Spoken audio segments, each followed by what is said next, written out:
नमस्ते, मैं Ritesh Kumar, graduate from IIT Delhi. IIT Delhi से बीटेक करने के बाद मल्टीनेशनल कंपनी में नौकरी छोड़कर अपने देश को पूरी दुनिया में बेहतर मुकाम देने की मंशा अपने अंदर रखकर मानव जीवन को आसान बनाने के लिए काम करने की मंशा अपने अंदर रखकर मैं रिसर्च में लगा था। इस दौरान 10 दिन 15 दिन की जब भी मेरे पास छुट्टी होता था तो मैं उस छुट्टी का सदुपयोग करने के लिए नवादा ज़िला अपने घर आता था और यहाँ पर आकर बच्चों के बीच जाता था, उनके बीच क्लास लगाता था, उनकी परेशानियों को जानता था, उन्हें बताता था कि बेटा आपकी जो पढ़ाई करने का तरीका है ये गलत है। बच्चे जो उनके अंदर एक आदत हो जाता है हर चीज़ को रटने का, रोट लर्निंग का, वो समझना नहीं चाहते। उनके एकेडमिक्स भी ऐसे होते हैं, उनके स्कूल में इस तरीके से है कि वो उनको सारी चीज़ों को रटा दिया जाता है। 7वीं 8वीं 9वीं और 10वीं क्लास की जो चीज़ें हैं उसके फंडामेंटल्स उनको क्लियर नहीं होते। तो ये जो सारी परेशानी बच्चों के अंदर आता था उन चीज़ों को मैं सबसे पहले जाना। और पिछली वीडियो में मैं आपको बताया था कि मेरा बचपन से एक सपना था, जो भी हमारे विद्यार्थी जीवन की यात्रा रही है उसमें सोते जागते उठते बैठते मेरे अंदर हमेशा एक सपना रहा था कि इस भारत के एजुकेशन सिस्टम को अपग्रेड करना है, अपलिफ्ट करना है, एक ऐसे शिक्षा तंत्र फिर से बहाल करना है जो हमें भारत को फिर से वो विश्व गुरु का दर्जा दिलाए जो उसे सदियों पहले प्राप्त था। तो इसके लिए मैंने वो सारे तत्व को पहचाना है जिसके अभाव में हमारा शिक्षा तंत्र मरता जा रहा है, जो कि मैं पिछले वीडियो में बता रहा था। मैं बच्चों के बीच जाता था, उनसे बात करता था, उनकी परेशानियों को समझता था और उसका उपाय बताता था। कई सारे बच्चे हमें ऐसे मिले हैं जो कहते हैं कि सर स्कूल में कई सारी ऐसी चीज़ें हैं जिसका कोई उपयोगिता नहीं है, जैसे प्रैक्टिकल बनाना, प्रैक्टिकल फाइल बनाना, नोट्स बनाना, रफ बनाना, सफ बनाना, 7 दिन का 7 ड्रेस कोड होना, ऐसी कई सारी चीज़ें हैं। कई सारे बच्चे कहते थे कि सर जब हमें प्रैक्टिकल्स बनाने के लिए बोला जाता था तो मैं कोई पुस्तक उठा करके उससे छाप देता था। तो इन सभी प्रोसेस में कहीं भी बच्चे के दिमाग का कोई विकास नहीं होता है। तो इसलिए मैं इन सारी चीज़ों को, ऐसे चीज़ जिनका उपयोगिता बच्चों के दिमाग विकसित करने में नहीं है, इन सभी चीज़ों को दरनिकार करके मैं एक ऐसे एकेडमिक प्रोग्राम, एक ऐसा स्पेशल, एक बहुत ही खास एकेडमिक प्रोग्राम मैं बनाया हूँ जहाँ पे एक एक बच्चा के अंदर बचपन से ही लॉजिकल माइंड डेवलप करना उस एकेडमिक प्रोग्राम का उद्देश्य है। एक ऐसा जो भी वर्तमान में एकेडमिक प्रोग्राम है इसका मैं इस तरीके से अपग्रेडेशन किया हूँ, इस तरह से इसका इम्प्रोवाइजेशन किया हूँ कि जो मेरा एकेडमिक प्रोग्राम है उसमें बच्चों के बचपन से ही उसके अंदर लॉजिकल माइंड डेवलप करना है, लॉजिकल क्वेश्चन पूछने के लिए उन्हें प्रेरित करना है और एक एक बच्चा जो है उसके अंदर साइंटिफिक क्रिटिकल थिंकिंग डेवलप करना है। इसके लिए मेरे पास बहुत ही खास एकेडमिक प्रोग्राम है, मेरे पास बेस्ट इंग्रेडिएंट वाले मटेरियल हैं, ऐसे मटेरियल हैं जो जिस लेवल में बच्चा है, 5th क्लास में है, 6th क्लास में है, 7th क्लास में, 8th क्लास में, 9th क्लास में, जिस किसी क्लास में भी, जिस किसी स्टैंडर्ड में भी बच्चा पढ़ रहा है, उस लेवल के जितने भी नेशनल और इंटरनेशनल लेवल के एग्जाम्स हैं उनकी जो रिक्वायरमेंट है, उनके लिए जो एडेप्टेबिलिटी की रिक्वायरमेंट है, उनके लिए जिस तरह के टेस्ट होने चाहिए, जिस तरह के मटेरियल होने चाहिए, जिस तरह के स्किल वाले टीचर्स उनको पढ़ाने के लिए होने चाहिए, इन सभी चीज़ों को मैं जो है एक अपने एकेडमिक प्रोग्राम में इंक्लूड किया हूँ और एक बहुत ही खास एकेडमिक प्रोग्राम बनाया हूँ। साथियों, मैं आपसे कहना चाहता हूं कि जब मैं पिछले 3-4 साल से नवादा में 10 दिन की 15 दिन की छुट्टी पे आता था, बच्चों के बीच जाता था, तो हमारे कई सारे ऐसे एक्सपीरियंस हैं जिससे मुझे ये महसूस हुआ कि इसमें सुधार की एक बहुत बड़ी आवश्यकता है। इसलिए हमने नौकरी छोड़ी है और एक शैक्षणिक क्रांति लाने के लिए, एक सामाजिक बदलाव लाने के लिए, जहाँ पे एक बच्चा जो किसी गांव से आता है या कहीं से आता है, नवादा ज़िला में किसी स्कूल में एडमिशन करवा लेता है, उसके माँ बाप बचपन से ही उसके ऊपर लाखों रुपया खर्च करते हैं और उनके जो है 7वां क्लास, 8वां क्लास, 9वीं क्लास, 10वीं क्लास इस तरीके से पढ़ाया जाता है और 10वीं क्लास तक कई बच्चों का अच्छे मार्क्स भी आते हैं, 90%, 95%। जैसे ही 10वां के बाद आईआईटी की तैयारी करने के लिए, मेडिकल की तैयारी करने के लिए या किसी भी कंपटीशन की तैयारी करने के लिए कोटा या दिल्ली कहीं जाते हैं तो उनको 10-5 लेक्चर के बाद ही कुछ समझ में नहीं आता है। इसके पीछे वजह ये होता है कि 10वां तक के जिस तरीके से उनको तैयार करना था वो तो किया गया नहीं, उनको तो बस रटाया गया है हर चीज़ों को। और जैसे ही 10वां के बाद वो वहाँ पे जाते हैं तो पिछले 2-3 साल का काम सिस्टम मांगता है, वहाँ पे बच्चों को जो है कुछ भी समझ में नहीं आने लगता। और इसमें हर साल अगर हम नवादा की बात करें तो हजारों बच्चों का जीवन जो है अंधकार में डूबता चला जाता है। बच्चे फ्रस्ट्रेशन में आते हैं, गलत आदतों का शिकार हो जाते हैं और ऐसे सैकड़ों पेरेंट्स हैं जो फ़ोन करके मेरे पास रोते हैं कि सर हम तो बर्बाद हो गए, इतना ज़मीन जायदाद बेच करके जो है बच्चों के पढ़ाई के ऊपर खर्च किया और इसका कुछ परिणाम नहीं मिला। तो साथियों, इन्हीं चीज़ को देखते हुए ऐसे कई सारी चीज़ों को, कई सारे तत्व को हमने पहचाना है जिसमें सुधार की आवश्यकता है। मैं आपको बताना चाहता हूँ साथियों कि एक बच्चा मेरे से मिला, 9th क्लास में पढ़ता था। उसने बताया कि सर मैं 9th क्लास में जब पढ़ रहा था तो हमारे स्कूल में एक सर थे फिजिक्स के, वो हमें एक क्वेश्चन दिए कि explain why pulling is easier than pushing. मतलब कोई अगर ट्रॉली है तो उसको खींचना क्यों आसान है, धक्का देना क्यों मुश्किल है। बच्चे ने मुझे बताया कि सर इसका मैं ऐसे माइंड में मेरा आया इसका एक्सप्लेनेशन कि पुलिंग इसलिए ईजियर है, खींचना उसको इसलिए आसान है कि अगर हम जिसको खींचते हैं और उस फोर्स का 2 कंपोनेंट करते हैं तो जो वर्टिकल कंपोनेंट होता है वो नॉर्मल को कम कर देता है और उसका फ्रिक्शन जो है जो हॉरिजॉन्टल कंपोनेंट होता है उस बॉडी को खींच लेता है, जिसलिए उसको खींचना आसान होता है।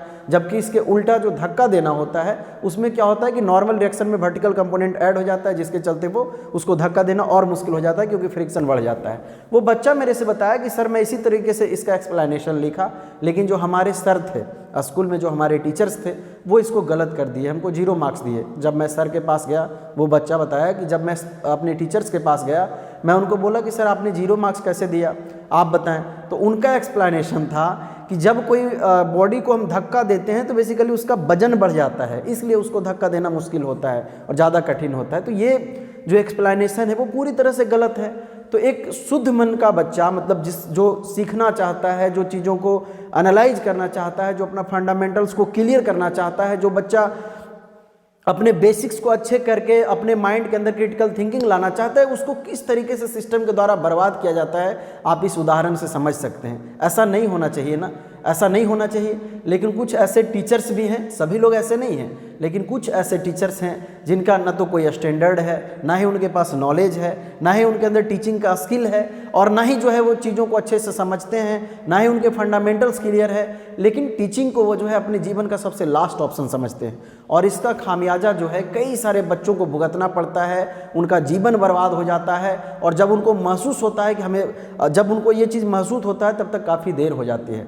तो साथियों आप लोग को ये समझना, ये पहली बात मत बताया। दूसरा एक बच्चा मिला था, वो बताया कि सर मैं फिजिक्स जिस सर से पढ़ता था वो सर इस तरीके से एक्सप्लेन कर रहे थे कि मैग्नेटिक फोर्स जो होता है वो कहीं भी एक्सेलरेशन क्रिएट नहीं करता। तो मैं उनसे कहा, मतलब जो बच्चे बता रहे थे वो कहे कि मैं सर से कहा कि सर अगर वो एक्सेलरेशन क्रिएट ही नहीं करता तो कौन सा फोर्स है। तो बच्चा बताया कि सर मेरे ऊपर गुस्सा हो गए, वो बोलने लगे कि अच्छा तुम ज़्यादा आर्गुमेंट कर रहे हो तो मैं जो है तुम्हें प्रैक्टिकल में मार्क्स काट लूँगा, तुम्हारे पेरेंट्स से शिकायत करूँगा। अब बताइए इस पूरी प्रक्रिया में बच्चा का कहाँ दोष है? कहीं कोई दोष नहीं है, लेकिन उस शुद्ध मन को कुछ सीखना चाहता है, उसको किस तरीके से सिस्टम के द्वारा, गलत लोगों के द्वारा जिनके अंदर स्किल नहीं है, जो टीचिंग को सबसे लास्ट ऑप्शन समझते हैं और जो है उस बच्चों का जीवन बर्बाद कर रहे हैं। ऐसे कई सारी चीज़ें हैं। एक बच्चा मिला जो बोला कि सर कैपेसिटेंस हमको टीचर्स ने पढ़ाया और इतने गंदे तरीके से पढ़ा दिया, इतना गलत पढ़ा दिया कि उसको सही करने में हमको 3 गुना ज़्यादा समय लगा। तो ऐसे बहुत सारे लोग हैं, ऐसे लोगों से बचना है, क्योंकि कभी भी कोई चीज़, और वो बच्चा कह रहा था कि सर मैं उस टीचर से आर्गुमेंट भी नहीं कर सकता, क्योंकि अगर आर्गुमेंट भी करूंगा तो कोई इंटेलेक्चुअल लोगों से करूंगा ना, इनसे आर्गुमेंट करने का क्या मतलब है। तो ऐसी ऐसी परेशानियां सोसाइटी में है, आजकल के स्कूलिंग में है, जहां पे बच्चों को कंप्लीट हर चीज़ रटा दिया जाता है। कुछ अगर सीखना चाहता है तो उसके डाउट को सप्रेस कर दिया जाता है, उसको एक्सप्लेन करने वाला नहीं, क्योंकि खुद ऐसे टीचर्स नहीं हैं। आप अपने दिल पर हाथ रख कर एक बार सोचिए कि अगर आप अपने बच्चों को आगे चल करके कोई नेशनल या इंटरनेशनल लेवल के कंपटीशन में अच्छा, आप चाहते हैं कि 12th के बाद बच्चा IIT करे या नीट का कंपटीशन कोई भी करे, तो आप अगर क्रिकेट के मैच से समझिए कि उसका जो कोच होगा, मान लीजिए कोई बच्चा नेशनल लेवल का क्रिकेट मैच में खेलना चाहता है, नेशनल लेवल के टीम में, तो उसका जो कोच होना चाहिए वो कम से कम रणजी तक का होना चाहिए ना। ऐसा तो नहीं है ना कि डिस्ट्रिक्ट लेवल का भी कोई मैच नहीं खेला और वो दावे करता है। जो मैं बताता हूँ कि कुछ लोग आजकल के जो कोचिंग स्कूल में सपनों के सौदागर बनते हैं। सपनों के सौदागर कहने का मतलब है कि आपको हसीन हसीन सपने दिखाते हैं कि आप मेरे पास आइए, हम आपको सीधा IIT करवा देंगे। जो आदमी कभी डिस्ट्रिक्ट लेवल का, स्टेट लेवल का कंपटीशन नहीं क्लियर किया, वो कैसे आपको नेशनल लेवल के कंपटीशन को क्लियर करवा सकता है। लेकिन भोला भाला इंसान जो होता है, माँ बाप होता है, पेरेंट्स होते हैं, बच्चे उसके ट्रैप में फंस जाते हैं। इसको मैं पोस्टर ट्रैप कहता हूँ। तो ऐसे लोगों से बचना है। आप सोचिए, आप जरा सा दिल पर हाथ रख के सोचिए कि हमारा ये जो बच्चा है, इसका जो 70-80 साल का मानव जीवन का यात्रा है, इसकी शुरुआत एक अच्छे जगह से करना चाहिए ना, अच्छे लोग के साथ इसको रखना चाहिए, तभी ना इसका जीवन बेहतर होगा। तो ऐसे कई सारी चीज़ें हैं जिस पे आपको सोचना पड़ेगा। मेरा जो एकेडमिक प्रोग्राम है, मैं जो बताया अपने सपनों के बारे में, एजुकेशन सिस्टम को अपग्रेड करने के लिए, और जिसके लिए मैं एक नवादा में जो है, नवादा स्थित जो गुनामा मजार है, वहाँ पर मैं एक स्कूल का निर्माण किया हूँ, जहाँ पर बच्चों को बचपन से ही एक एक चीज़ों के अंदर जो है, एक एक चीज़ों पे एक एक टॉपिक पे जो है साइंटिफिक क्रिटिकल थिंकिंग डेवलप किया जाएगा, तो लॉजिकल माइंड डेवलप किया जाएगा। उसके लिए बचपन से ही बच्चों को एक एक सीढ़ी चढ़ाएंगे। अगर कोई बच्चा मेरे पास बिलो एवरेज आता है तो सबसे पहले उसको एवरेज लाएंगे, फिर उसको एबव एवरेज लाएंगे और फिर उसको जीनियस बनाएंगे, फिर वो लीजेंड बनेगा। अगर कोई बच्चा मेरे पास डिस्ट्रिक्ट टॉपर के हैसियत से आता है तो फिर उसको हम एक सीढ़ी बढ़ा करके स्टेट टॉपर बनाएंगे, फिर उसको नेशनल लेवल का टॉपर बनाएंगे और फिर जो है वो ग्लोबली जो है चमकेगा। तो मेरा एक उद्देश्य है कि इस पूरे एजुकेशन सिस्टम को बदल देना है, जहाँ पे किसी भी माँ बाप को लाखों रुपए खर्च करने के बाद उसको रोना नहीं पड़े और एक नवादा में जो है हिस्टोरिकल रिजल्ट जनरेट करना। ये बहुत मुश्किल चीज़ नहीं है साथियों। जो मैं अभी शिक्षक की बात बताया कि कुछ ऐसे शिक्षक हैं जिनके अंदर स्किल नहीं है, बच्चों के कंसेप्ट गंदे करते हैं। मेरा हमेशा से मानना रहा है कि कभी भी कोई माँ बाप अपने बच्चों को मेरे पास भेजेंगे या कोई बच्चा मेरे पास आता है तो असल में जो चीज़ें खास बनाता है, असल में जो चीज़ें स्पेशल बनाता है, कोई बच्चा सिर्फ कोई स्कूल या कोई किताब या कोई वीडियो लेक्चर के माध्यम से सिर्फ पढ़ने नहीं आता। अगर वीडियो लेक्चर के माध्यम से, किताब के माध्यम से कोई बच्चा पढ़ जाता तो आज इंटरनेट पे बहुत सारे माध्यम हैं तो और ये दुनिया के हर कोने में उपस्थित हैं, तो कहीं से भी कोई बच्चा पढ़ सकता था। लेकिन मेरा ऐसा मानना नहीं है कि कोई स्कूल, कोई किताब या कोई वीडियो लेक्चर जो है कोई बच्चों को पढ़ाता है। असल में जो चीज़ें हैं वो टीचर्स और बच्चों के बीच एक इमोशनल बॉन्ड होता है, उसको कभी भी तोड़ना नहीं चाहिए। और टीचर्स जब बच्चों के लिए दिन रात उठते, जागते, सोते, बैठते, पूरी तरह से न्यौछावर होकर के जब बच्चों के बारे में ही सोचता है, उसके भविष्य के बारे में ही सोचता है, अपना सब चीज़ भूल जाता है, जो मैं यहाँ पे अपने एकेडमिक प्रोग्राम में इंक्लूड किया हूँ, ऐसे टीचर्स को जो है इससे जोड़ा हूँ, तब जो यही जो एक भाव होता है, यही जो एक सम्मान होता है, यही जो एक विश्वास होता है, वो उस बच्चों के दिल में एक बहुत बड़ा सम्मान पैदा करता है उस टीचर्स के प्रति। ये जो पूरी एक शिक्षक की तपस्या होती है, यही एक बच्चों के दिल में ऐसा सम्मान पैदा करता है, ऐसा विश्वास पैदा करता है, जिस विश्वास की डोरी को पकड़ करके बड़े बड़े कंपटीशन, चाहे वो IIT हो, मेडिकल हो, नीट का कंपटीशन, कुछ भी हो, उस बड़े से बड़े पहाड़ी को जो है वो बच्चा चढ़ जाता है। और पूरा दिन रात तन्मयता के साथ उठते, जागते, सोते, बैठते जब बच्चा को हम पढ़ाएंगे, हमारे टीचर्स पढ़ाएंगे, तो मुझे विश्वास है कि ऐसे सभी बच्चे जिनका इंटरेस्ट किसी टॉपिक के प्रति कम हो गया है, जो मेहनत करना कम कर दिए हैं, जो पढ़ना नहीं चाहते, जिनको पढ़ाई बोझ लगता है, ऐसे बच्चे भी जो है एक एक कदम बढ़ करके पढ़ाई शुरू कर देंगे। और जब इतना मेहनत हम बच्चों के ऊपर करेंगे तो मुझे पूरी विश्वास है कि जब सुबह में मैं बच्चों को कहूँगा कि बेटा आपने होमवर्क कर लिया, तो बच्चे हमसे नहीं कहेंगे कि सर हम थक गए थे। तो इस तरीके का पूरा एक कल्चर जो है यहाँ पर डेवलप करना है। और ऐसे कुछ लोग हैं जो इस आपसी आत्मविश्वास को, आपसी जो है विश्वास को, जो शिक्षक और एक बच्चों के बीच में जो विश्वास होता है, ये आपसी विश्वास को तोड़ रहे हैं अपनी निजी फायदे के लिए। ऐसा नहीं होना चाहिए। सभी लोग जो है ऐसे नहीं हैं। हमारा ये है कि हम भी एकदम कॉमर्शियल नहीं हैं, लेकिन हमारा एक शर्त है कि अगर बच्चों के हित में और हमारे हित में टकराव होता है तो हम अपने हित का सेक्रीफाइस कर देंगे। साथियों, मेरा ये हमेशा से मानना रहा है कि एक बच्चों के दिल में शिक्षक के प्रति विश्वास होना बहुत ज़रूरी है। जिस ऑर्गेनाइजेशन में, जिस स्कूल में पढ़ रहा है, उसके प्रति विश्वास होना बहुत ज़रूरी है। क्योंकि एक बच्चा के दिल से उस कोचिंग के प्रति, उस स्कूल के प्रति, उस ऑर्गेनाइजेशन के प्रति, उस यूनिवर्सिटी के प्रति, उस कॉलेज के प्रति या उस शिक्षक के प्रति अगर विश्वास खत्म हो जाता है तो मुझे लगता है कि वो बच्चा कुछ भी कर ले, पढ़ाई तो नहीं कर पाएगा, पढ़ाई तो छोड़ देगा। क्योंकि असल में जो चीज़ें उसको पढ़ाई करने के लिए मोटिवेट करता है, जो प्रेरित करता है, वो चीज़ें ये होता है कि उस बच्चा को लगता है कि ये शिक्षक और ये जो संस्था है वो हमें अपने जीवन के मिशन तक जरूर पहुंचाएगा, हमें जो है वहाँ तक जरूर पहुंचाएगा जहाँ तक हम पहुंचना चाहते हैं। यही जो चीज़ें हैं वो खास बनाता है। अगर कोई ऐसा नहीं करता तो मुझे नहीं लगता कि वो शिक्षक है, वो शिक्षक कहलाने के लायक है। मेरा हमेशा से मानना रहा है कि शिक्षक को कभी कभी एक शिव का रूप धारण करना पड़ता है, जिसके सामने जब अमृत आता है, विष आता है, तो विष को पी करके भी बच्चों को अमृत देते हैं। तो साथियों, आप लोग एक बार अच्छे से अपनी चेतना को जागृत कीजिए और सोचिए कि आपके आसपास बहुत सारे बच्चे होंगे, आपके घर में बच्चे होंगे जो पहले कभी किसी स्कूल में पढ़ाई कर रहे होंगे, या अभी भी अगल बगल के लोग पढ़ाई कर रहे होंगे। क्या कभी वो नेशनल जिस किसी क्लास में भी पढ़ाई कर रहे हो, चाहे वो 8वां में, 9वां में, 10वां में, आपको तो पता है ना कि वो क्या पढ़ाई कर रहे हैं। उनको एकदम बर्बाद किया जा रहा है सिस्टम की तरफ से। कभी भी उनको नेशनल और इंटरनेशनल लेवल के एग्जाम में बैठाइए, कभी इंटेलेक्चुअल लोगों से बात कराइए, आपको ये महसूस होगा कि बेसिकली जीवन में वो कुछ भी नहीं पढ़ रहा। और आपके जैसे कई सारे पेरेंट्स जब 10वां के बाद उनके बच्चे का सही मायने में जब चीज़ें सामने आएगी तो फिर आप रोएंगे। तो एक बार अपने आप को अच्छे से सोचिए और इस चीज़ से चेतिए, समझिए कि कहाँ पे हमारे बच्चों का भविष्य बनना है। अगर आप नहीं जागेंगे मैं तो इसी चीज़ के लिए जो है करोड़ों की नौकरी छोड़ करके आया हूँ, और मेरा हमेशा से मानना रहा है कि मानव जीवन का उद्देश्य यही है कि किसी न किसी माध्यम से हम दूसरे मानव के काम आएँ। अगर ऐसा नहीं कर पाते हैं तो हमें मानव कहलाने का कोई हक नहीं है। तो मेरा तो एक पूरा एक शैक्षणिक क्रांति की शुरुआत किया हूँ, जहाँ पे एक एक बच्चा जो पढ़ने वाला बच्चा होगा वो जीवन में सिर्फ सफलता ही पाएगा, कभी भी वो असफल हो ही नहीं सकता। मेरे पास बहुत खास एकेडमिक प्रोग्राम है।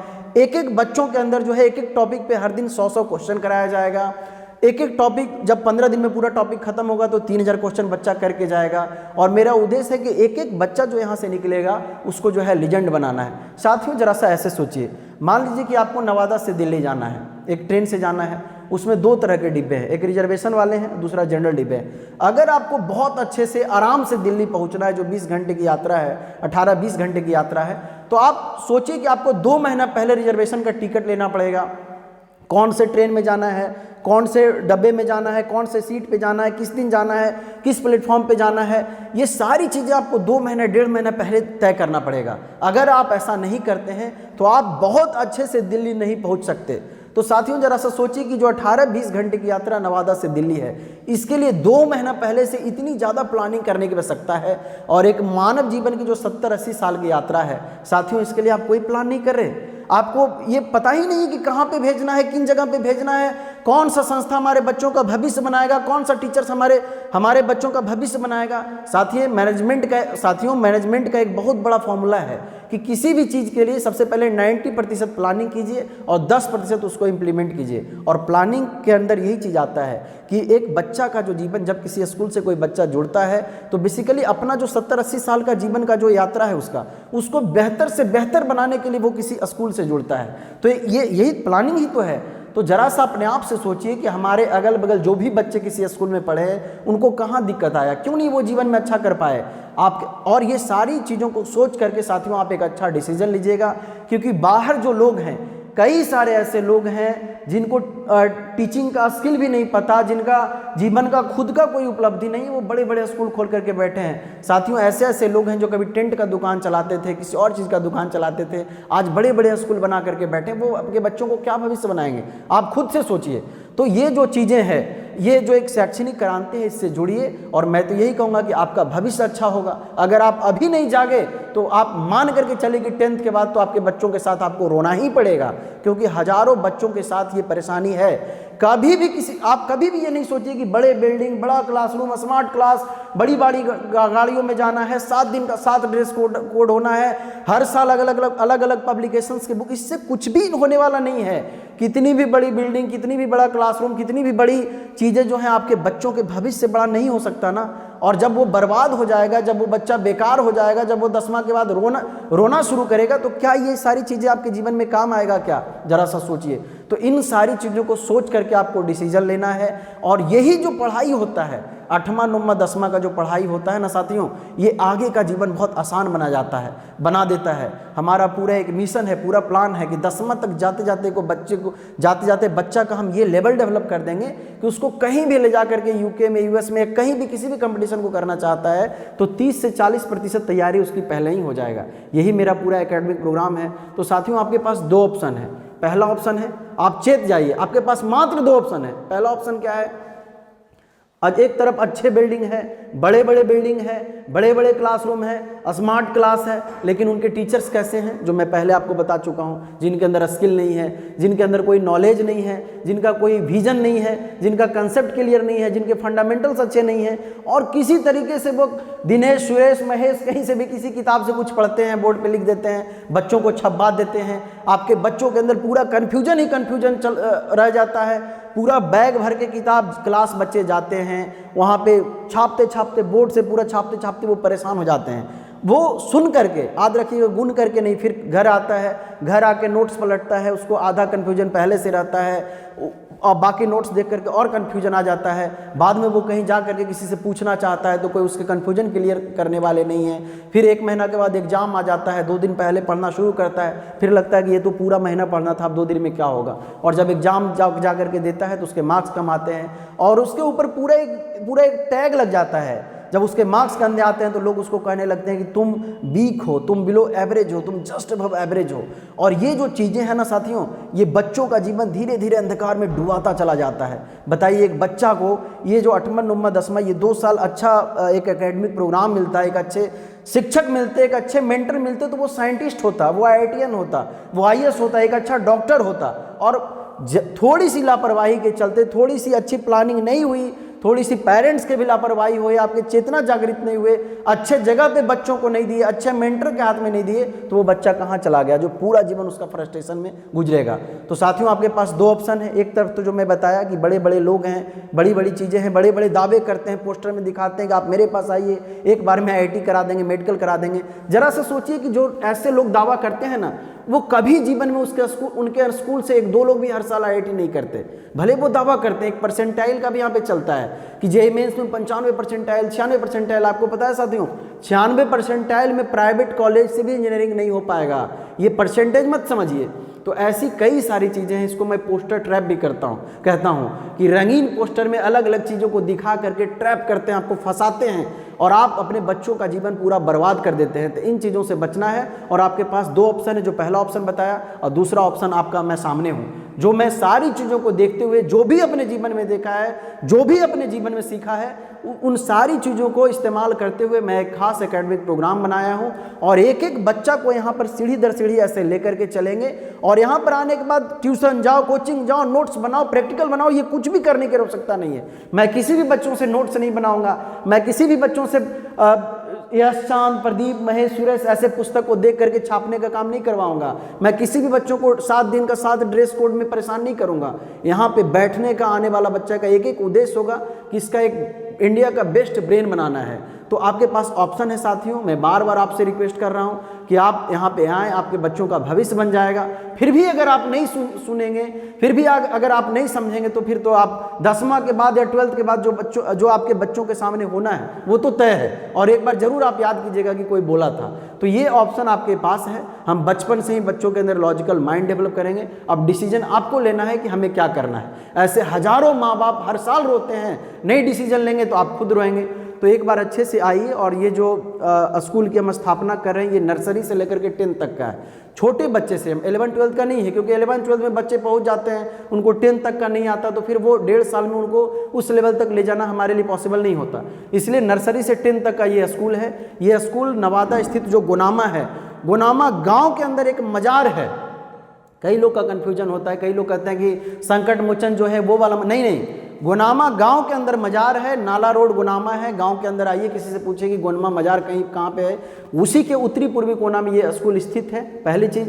दूसरी चीज़, आप स्कूल पे यहाँ पे आ सकते हैं, आप हमारे फेसबुक से जुड़ सकते हैं। IITian रितेश के नाम से हमारा पेज है, IITian रितेश स्कूल के नाम से फेसबुक पेज है, और IITian रितेश स्कूल के नाम से यूट्यूब चैनल है, जहाँ पे जा करके और भी सारी चीज़ों को डिटेल देख सकते हैं। या आपको कोई भी जानकारी लेना हो तो मैं एक व्हाट्सएप नंबर आपको देता हूँ, 9801174159। इस पर आप कांटेक्ट कर सकते हैं। और आप अपना भविष्य खुद गढ़ने के लिए, एक अच्छे अपने बच्चों को 70-80 साल का जीवन का सुखद यात्रा देने के लिए आप यहाँ पे जुड़िए। और मैं तो यही कहूँगा, और इसी सपने को साकार करने के लिए हम जो है इस स्कूल की स्थापना किए हैं। और ये एकदम यूनिक है, ये एकदम खास एकेडमिक प्रोग्राम पे जो है बनाया गया है। आप यहाँ से आइए, जुड़िए। Welcome to IITian Ritesh school of scientific research. Thank you very much.